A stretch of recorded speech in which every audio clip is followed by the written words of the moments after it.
Empiezo con esta importante frase y es que si alguien nos hubiera contado esto que yo les voy a contar, probablemente nos hubiéramos ahorrado más de $1 millón y algo alrededor de 2 años de trabajo. Nosotros somos, Pablo y yo, que es el otro emprendedor que debería estar parado acá también contando esto,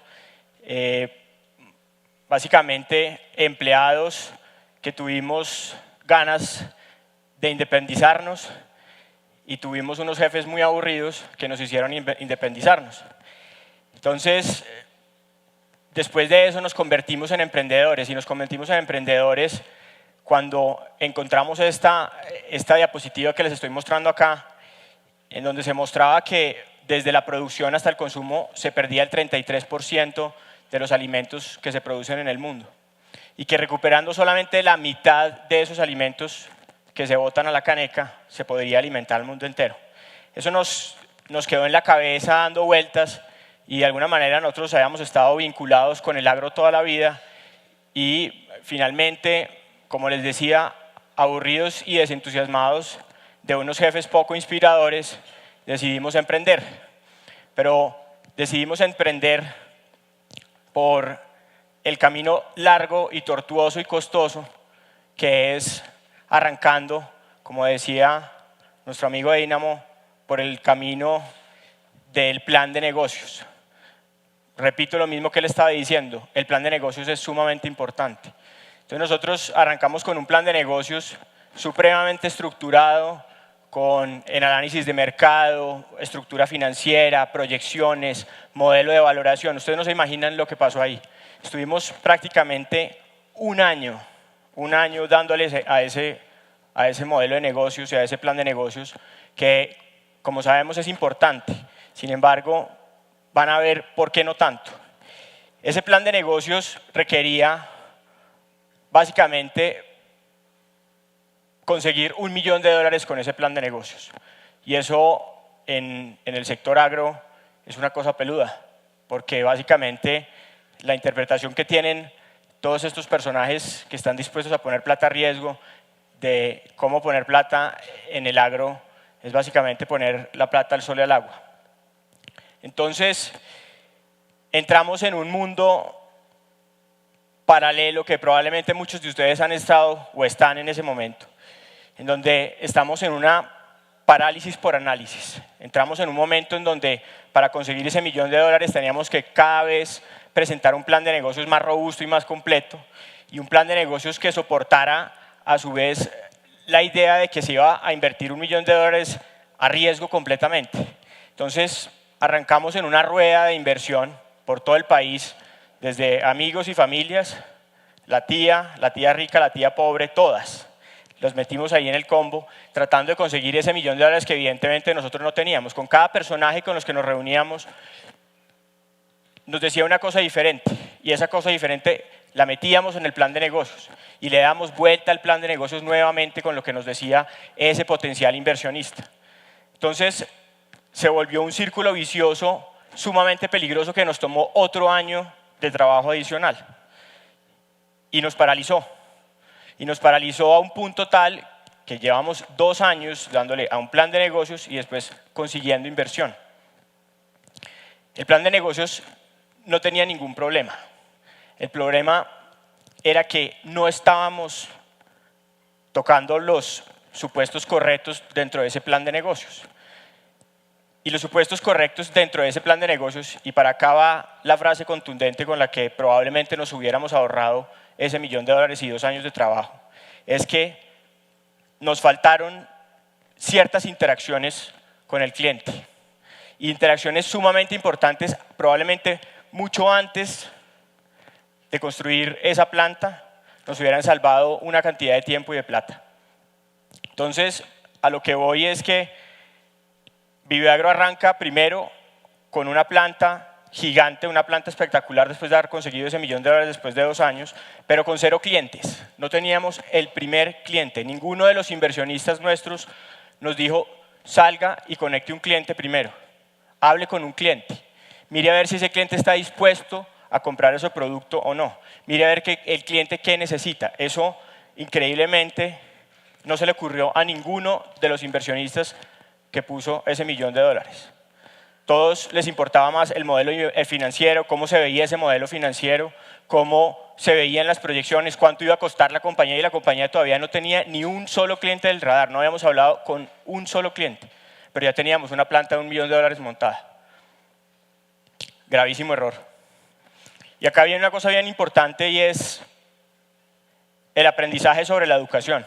Y ahora estando en esta universidad, puede que lo que vaya a decir acá suene un poquito prepotente, pero es bien importante en este momento de los planes de negocios.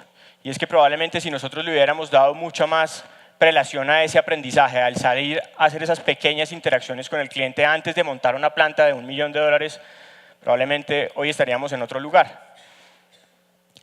Y acá voy a citar a un profesor de la prestigiosa Universidad de MIT, donde dice que la educación es lo que algunas personas hacen sobre uno y el aprendizaje es lo que uno hace sobre sí mismo. En este caso, para nosotros haber trabajado eso sobre nosotros mismos, es decir, llevar ese producto a un prototipo.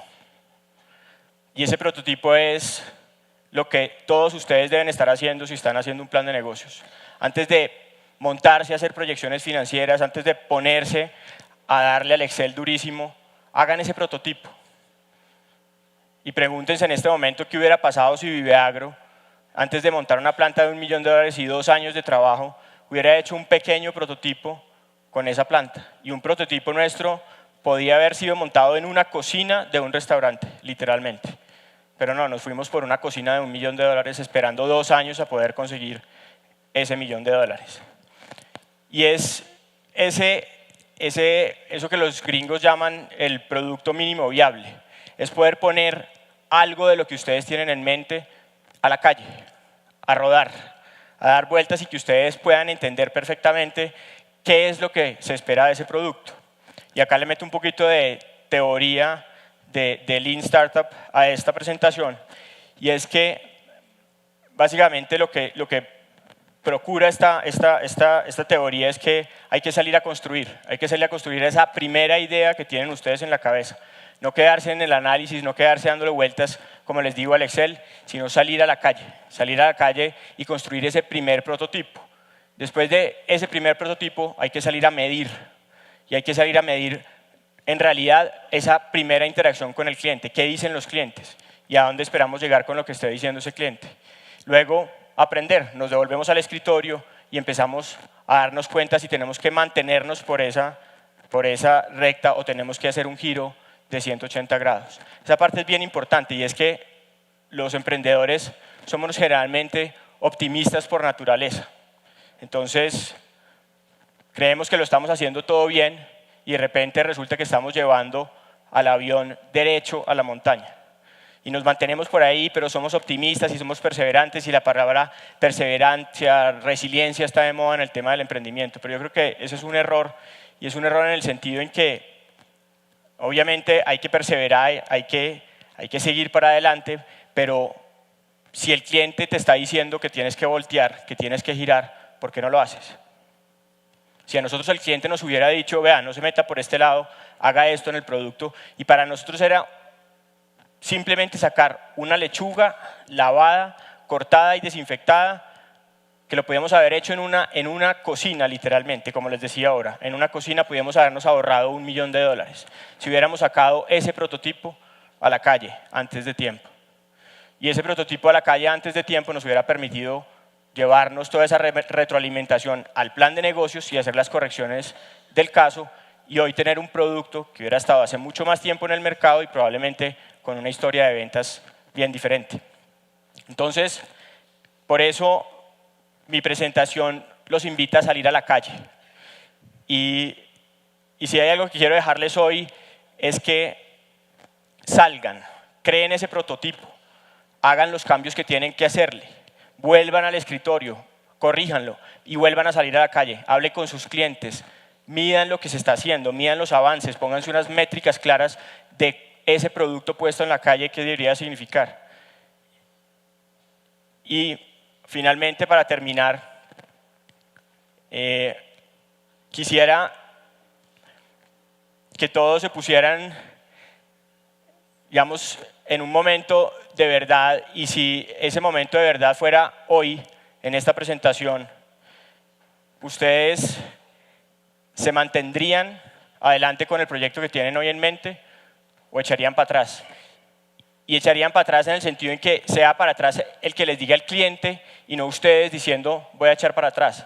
Finalmente, y esto lo aprendimos en el camino junto con mi hermano, entendimos que el cliente solo va a comprar un producto en la medida en que lo necesita y al cliente no le importa que hayamos montado una planta de $1 millón. Entonces, por eso hoy, señores, los invito a que salgan a la calle. Muchas gracias.